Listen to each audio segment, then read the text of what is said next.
Right, so we are here, ladies and gentlemen, and future CPAs. How are you doing?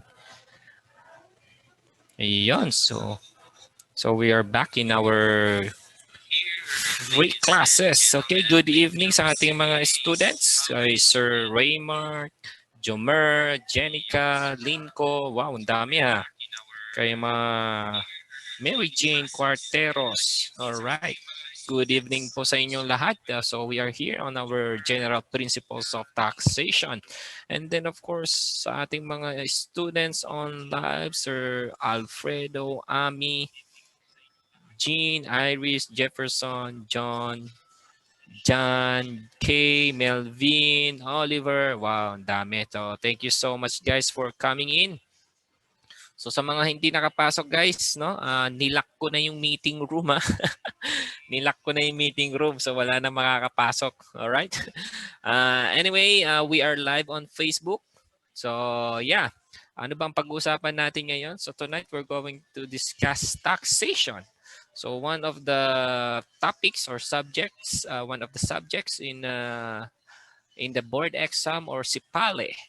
So this is actually marami tayong mga students or let us say mga future CPAs na conditional for this. So talagang dito mo makikita na mahirap, no? Mahirap ang taxation. So but of course we as I always say in our date, I mean in our scheduled what's this review, okay, na go back to the basic. Okay? And I'm going to teach you, no, yung later on paano mo i-attack ang taxation sa board exam. Okay? So kasi sa sobrang dami parang ang hirap, no? Ang hirap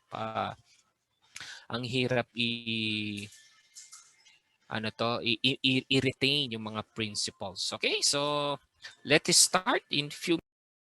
So wait lang guys. Maybe in 30 seconds, mag-start na tayo, okay?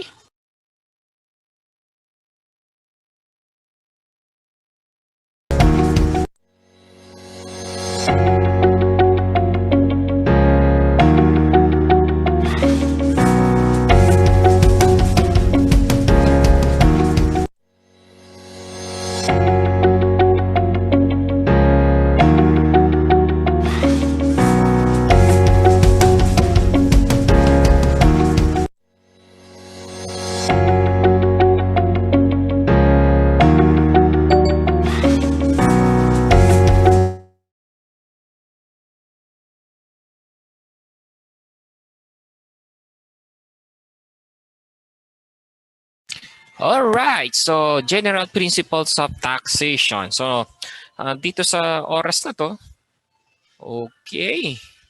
Ang pag-uusapan natin ay principles of taxation that involves the purpose.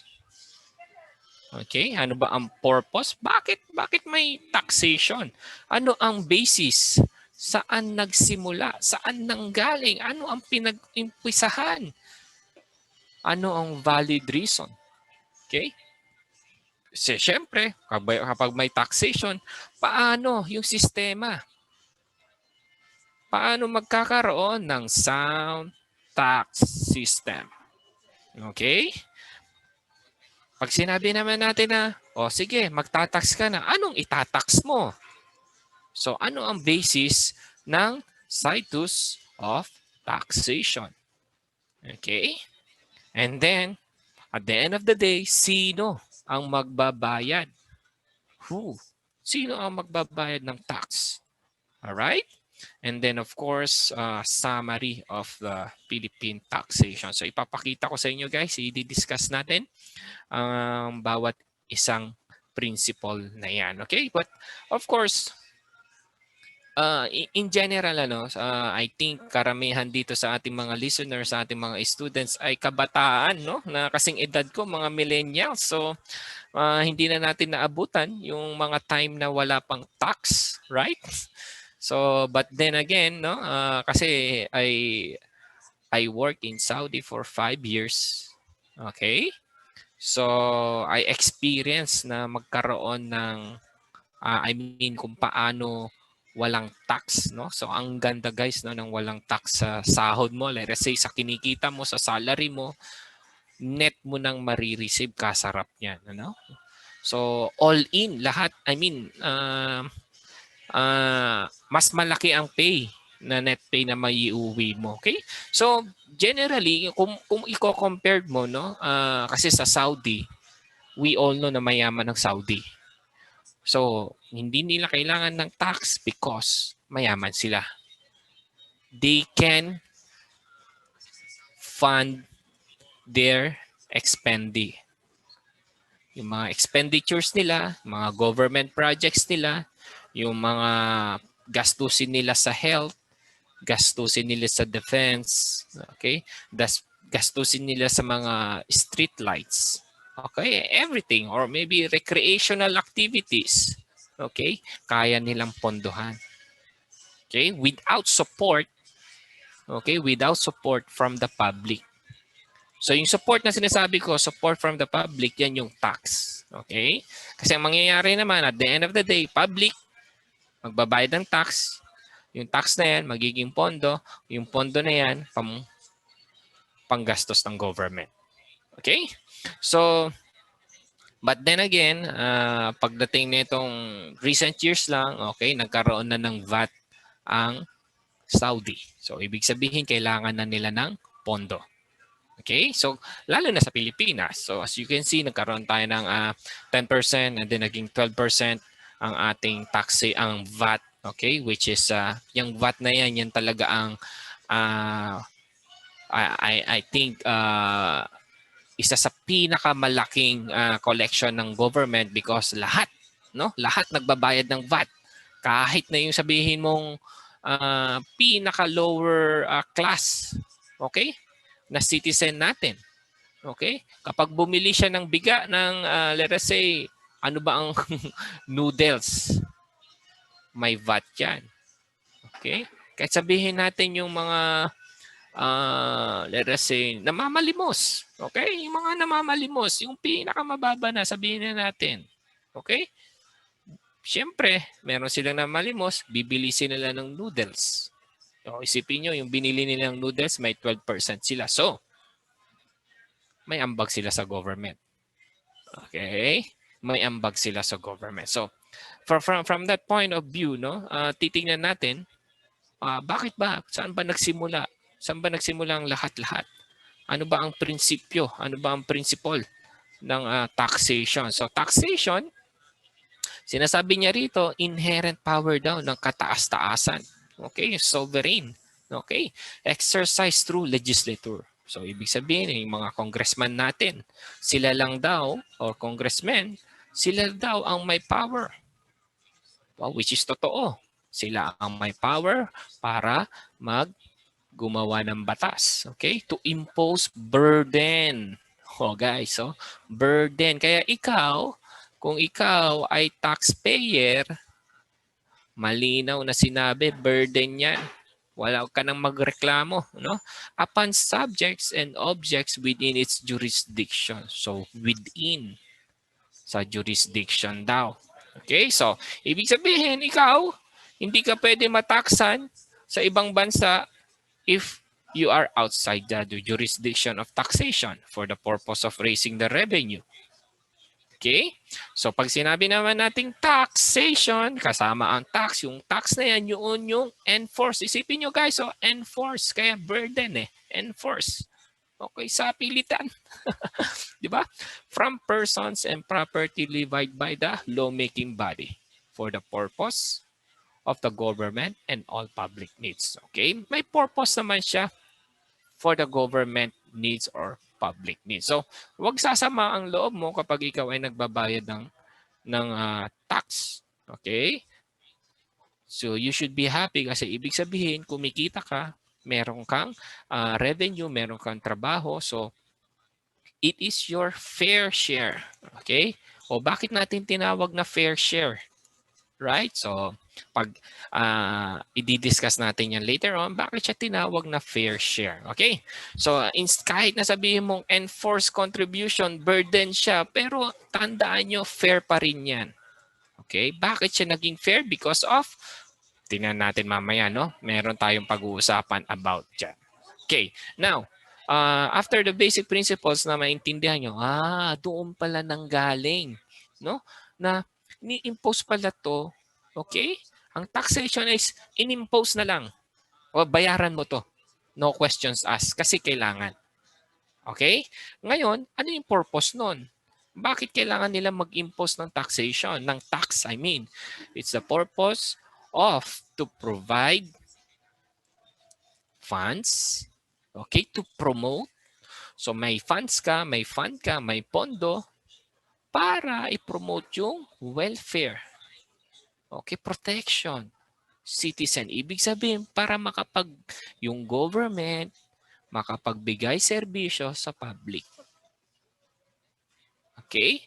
Kasi yung government na yan mag-e-execute ng mga plans. Okay? For the public. Okay? Plans for what? For the plans for the military. Okay?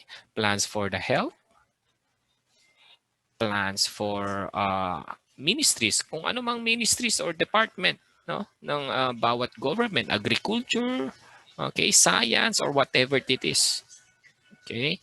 So sila ang magte-take charge. Kailangan nila ng pera para mapagserbisyuhan ang public. Okay? And then of course, meron tayong tinatawag na other non-revenue or regulatory tax. Okay? When you say non-regulatory or non-revenue or regulatory tax, ito naman yung nag-i-impose sila. Taxation may be employed for the purpose of regulation.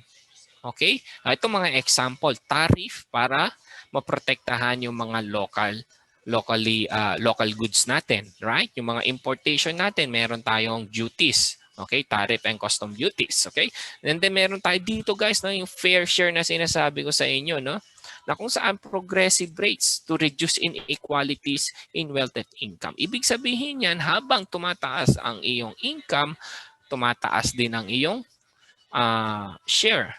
Kapag mababa naman ang iyong income, syempre mababa lang din ang iyong percentage of share. Okay? So progressive rates to reduce. So makikita mo guys, no, hindi naman impose siya but reasonable. Okay? Pinag-isipan, hindi lang basta-basta. Okay? Enforce contribution sa bawat Pilipino or bawat citizen or bawat involved or na who is someone who is earning revenue, pero pinag-isipan, hindi lang basta-basta na ikaw magbibigay ka ng 20%, 30%, hindi. Okay? Meron yang fair share, progressive rates to reduce inequalities in wealth and income. And then of course, nandiyan din daw sinasabi nila to decrease of or increase to prevent inflation or ward of depression. Okay? Usually, ang nangyayari is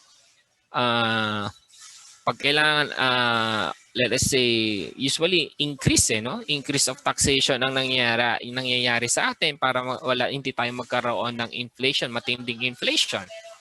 Alright? Kasi pag nangyari kasi yun, wala nang support, wala nang pondong pagkukuhanan ang government, so wala nang money circulate, wala namang pagpapautang, wala nang business ang government.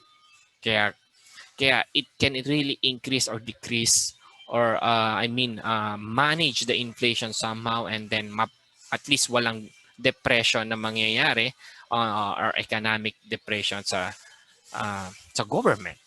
Okay? So after the purpose, so naintindihan nyo guys, no, yung purpose niya, no? Nalaman mo na yung principle pala ng taxation ay enforced contribution. Okay? Yung tax is an enforced contribution mandated, okay, ng batas. Okay? And yung purpose niyan is to collect funds para pang suporta. Ngayon, ano naman ang basis? Okay? Nalaman mo na para ano yung basis niyan? Ano yung pinaka-basis niyan? Ang basis niyan guys is the lifeblood theory or the necessity theory. Kailangan necessity siya. Need. And then of course, the benefit received principle. Ibig sabihin, meron kang binayad, you pay. So ako naman si government, I will serve you para magkaroon ka ng benefits sa binabayad mo. Yan ang principle. Napakagandang principle ng taxation. Okay? So the power of taxation exists because of the existence ng para sa existence ng government, necessity to support the government. So tayo daw, mga Pilipino, kailangan nating suportahan ang government through taxation kasi kailangan. Isipin nyo guys, without government, magulo na tayo ng may governance. Ano pa kapag wala ng governance, wala ng government na nag-handle, responsible to manage all the things that we need as a country. Okay, so government cannot continue without means to pay its expenses, which is totoo. Diba? Saan kukuha ng government? Okay, pambayad ng mga expenses. Utang abroad, utang local. Saan kukuha ang government if without taxes? So it has a right to compel. So makikita nyo kanina guys, if you remember, no, yung sinasabi ng taxation kanina is inherent power. Inherent siya. Nasa dugo na natin, nasa dugo na ng government. Kailangan na kailangan, inherent siya. Okay? So, hindi mo na maaalis talaga yan. Alright. So, that's the basis of taxation because kailangan, necessity, lifeblood siya. So, pag sinabi nating lifeblood, di ba? Cash. Cash is very important. Ay, ang cash na yan ay tinatawag na taxation. Alright? So nakakolekta na ang government. Okay, meron nang nakokolekta ang government. So ano yung kinokolekta ng government? So kailangan yung kinolekta ng government dapat 'di ba? Magamit ng wasto yung tax na yan. Kailangan yung nakokolekta ng government ay sufficient to support the operation of the government. Kailangan yung nakokolekta niyan ay hindi sobra, hindi labis based sa study ng government. So nandyan papasok ang fiscal adequacy. So ibig sabihin, yung financial ba ng government, yung sources of revenue, sufficient ba para sa expenditure? So parang sinasabi natin, in simple term is revenue equal kay expenditure. Okay? I-translate natin. Si tax ba na nakolekta niya, taxes, is equal ba sa mga projects ng government na kailangan paggastusan? Okay? Equality. Ikaw ba na kumikita ng 100 million? Okay? Is the same ba ang binabayad mo sa kumikita ng 100,000? Okay? Or progressive rate equality. Diba? Diyan yung papasok yung progressive rate. Okay?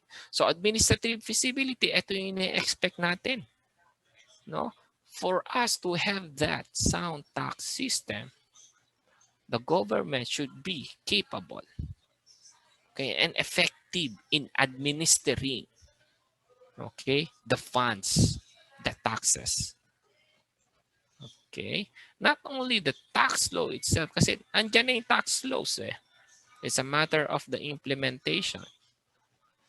Okay?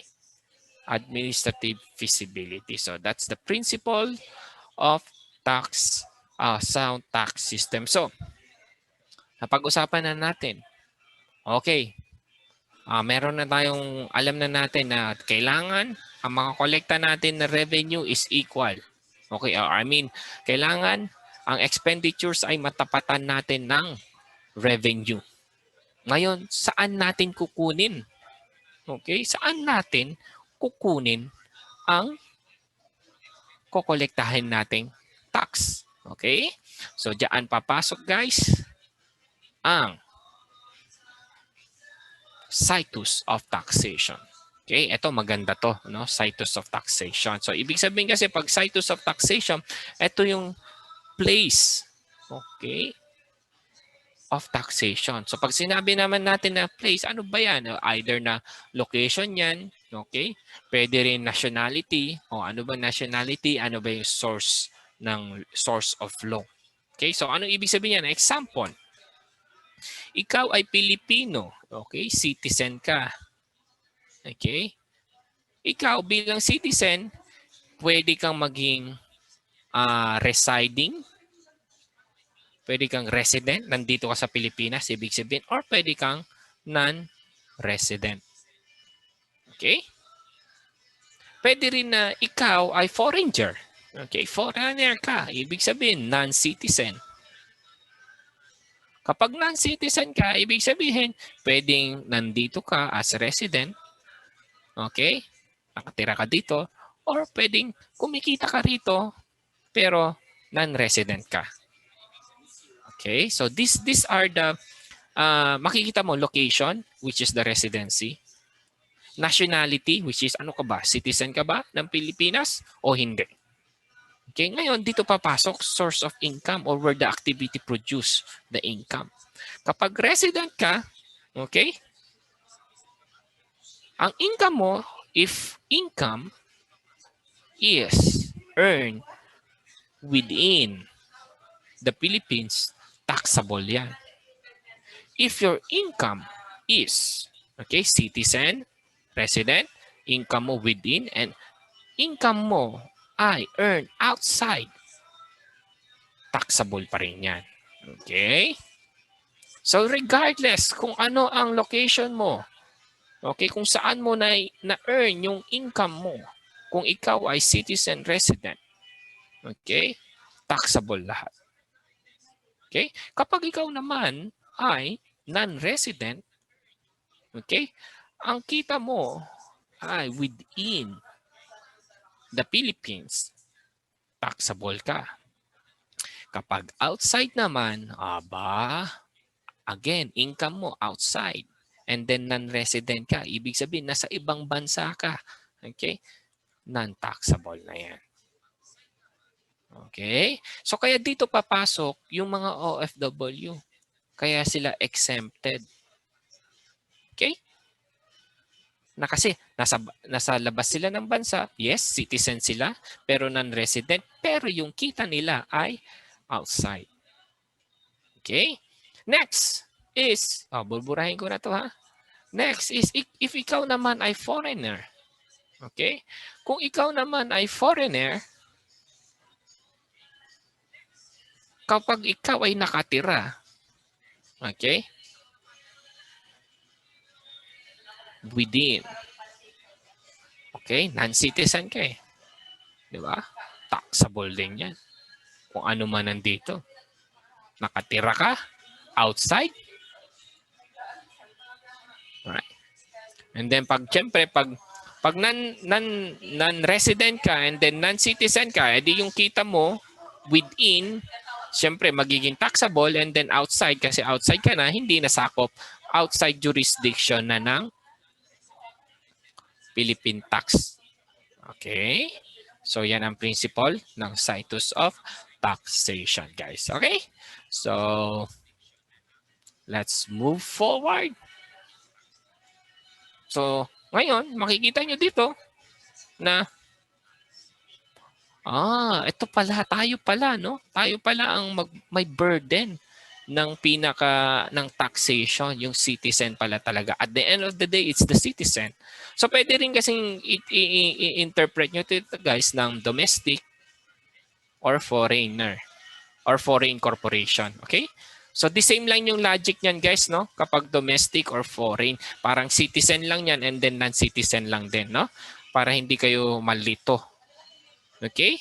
So yung iba kasi is mine-memorize pa yung citizen ka and then non-citizen.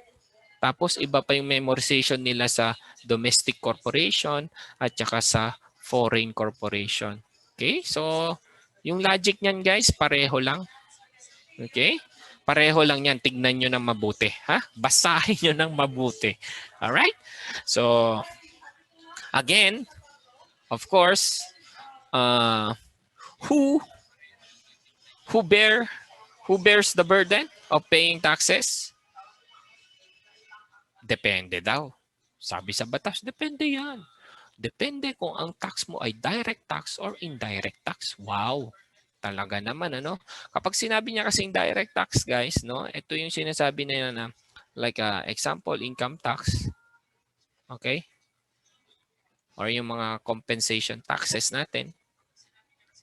Okay? So, direct tax yan. Okay? Pwede rin yung final tax. Okay? Direct tax yan if individual yan. Right? It is a tax which the taxpayer is directly or primarily liable. Cannot shift. Hindi yan shift, ha? Sorry for that. Kailangan shift to another. Ibig sabihin, hindi niya pwedeng i-transfer. Okay? So, ano ba ang pwede mong i-transfer? Usually, ang pinaka-best natin dyan ay value-added tax. Isipin nyo, at the end of the day, kung ikaw ay kumikita o hindi, kapag bumili ka, merong 12% na VAT sa mga purchases mo.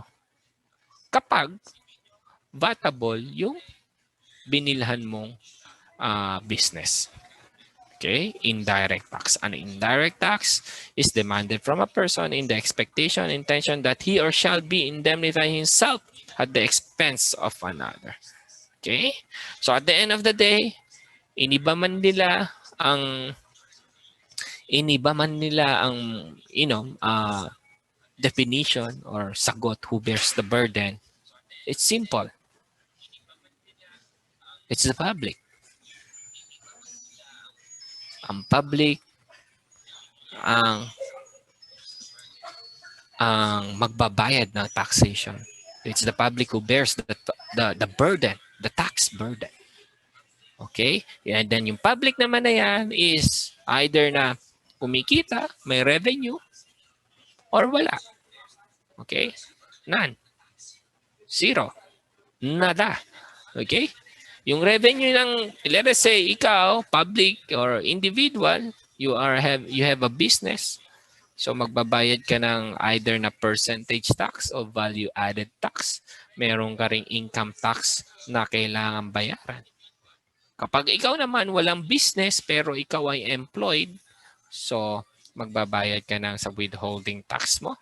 Okay? Compensation tax, right? And then sa mga purchases mo, meron ka ding babayaran na 12% na VAT. Okay? So that's how it is, guys, no? So sakop niya lahat, no? Yung taxation is for all. So just to summarize, guys, eto yan. Ito yung binabayaran mo. Okay? Which is NIRCR, taxes imposed under NIRCR, ibig sabihin National Internal Revenue Code. Income tax, transfer taxes, percentage taxes, excise tax, documentary stamp tax. Okay, ito yon. And then other regulations like local or municipality tax, ito yung local government code natin. Okay? Local government. Ito naman is yung custom and tax duties natin na special laws din to, another law. Okay? And then of course the other special laws. Okay? So ito naman, it's more on, katulad nito, it's more on regulatory tax to. No? Yung local and municipal tax. Ito naman is more on, regulation din, but it's more on the protection of local industries. And then of course, ito yung mga other activities na kailangan i-perform ng government like what? Sa mga vehicle, yung mga yan, mga inspection, okay? Mga tax of inspection, okay? So kung makikita nyo guys, no, if you are reviewing, okay, makikita mo, ang liit lang ng sakop ng taxes eh. Okay? All you have to do really is know what's inside NIRCR, the principle behind that. Okay? So kung ikaw ay nagre-review, you focus one by one.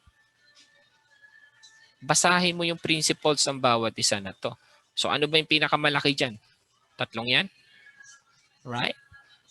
And then you go to municipal tax, tariff, special. So meron tayong discussion dyan about municipal tax, which is differentiate between the tax under NIRC and then other terms, okay, which is the local municipal tax imposed for regulation while tax is for revenue. So isipin nyo yun guys, no? Kaya tayo merong municipal taxes for the regulation. Okay? And then isa naman, yung taxation naman is you are imposed because of the revenue that you earn. Okay? For tariff naman, there's a custom duties and tariff. So, ibig sabihin, custom duties daw, tax imposed on goods exported from or imported into a country. So, yung mga tax imposed daw yun sa mga goods natin na ini-import at ini-export. Pag sinabi naman tariff is ito yung basis or book of rates for the corresponding merchandise with applicable custom duties that need to be paid. Okay, so like meron akong nakikita like kung mga branded goods, okay, meron siyang specific na tariff rate, mga vehicle, okay, meron siyang specific tariff rate. Okay? When you say regulatory tax, yung kanina yung mga is, ito pala, no, mga motor vehicle or sugar levy or kung ano pa mang other regulatory tax. So maybe yung mga DNR, meron din yan, no, mga regulations, special regulation. Okay? So, yeah, I think that's it, guys, no, for the understanding of your Philippine taxes. So again, I just have to remind you that income tax involves, no, pwede yan sa individual, and then meron niyang corporate and partnership. Okay? Nandyan din yung joint venture, which is usually pareho ng idea ng corporate. Okay? Taxation. Okay? When you say transfer taxes naman, okay, this is estate tax and then donor's tax. Okay? And then, of course, percentage tax is, of course, we are basing it at percentage. 12%, yung other percentage naman, 3%, and then others pa na may percentage, no?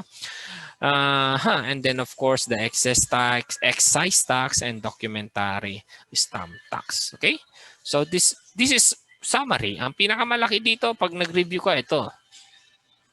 Right? Income tax. So, you have to focus. And then, of course, percentage. And then, estate tax as well. So, that's why we are giving that as a focus on our review. Okay? So, yeah. Thank you so much, guys, for coming in for the discussion in basic principle of taxation.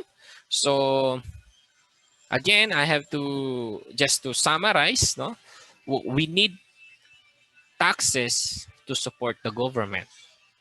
Okay, why we need to support the government? Because the government need to exist. Bakit kailangan mag-exist ang government? It's because of the need of the public, like health, education, other projects of the government. Okay, it's the infrastructures, the economy itself. Okay, so we need that so that we exist. Okay, it's our support to the government. Okay, but of course, hindi ibig sabihin na nagbibigay tayo is as simple as that. Wala nang management, wala nang fund management. So doon papasok yung fiscal adequacy. Kailangan masigurado na yung expenditures natin is may corresponding na revenue. Tandaan nyo guys, expenditure may corresponding na revenue. Hindi siya yung revenue may corresponding expenditures. Okay? Inuuna ang expenditures at saka malalaman saan kukuha ng revenues. Okay? So budgeting niya iba, right? So from that point of view, iisipin mo, sino ba ang magbabayad nito? Right? Sino ba ang magbabayad? At the end of the day, kung sino yung kumikita, siya ang magbabayad. Okay? And then from there, makikita nyo kung ano yung mga mga example ng mga taxation natin. Okay? So, thank you so much. That's it for tonight. Tomorrow, I'm gonna invite you guys for another discussion, which is introduction for business taxes naman. So this is more specific, guys, na discussion na about specific. I mean, it's a principle of business taxes na. So meron ng hopefully meron ng may principle na about what is income tax, okay? Yung mga ganun na what is percentage tax, okay? Value added tax. So it's about business taxes, okay? So thank you so much sa ating mga students who came in, and then of course those who are listening into our Facebook Live. This is Tristan Ian Cristobal. Thank you so much. Goodbye and God bless.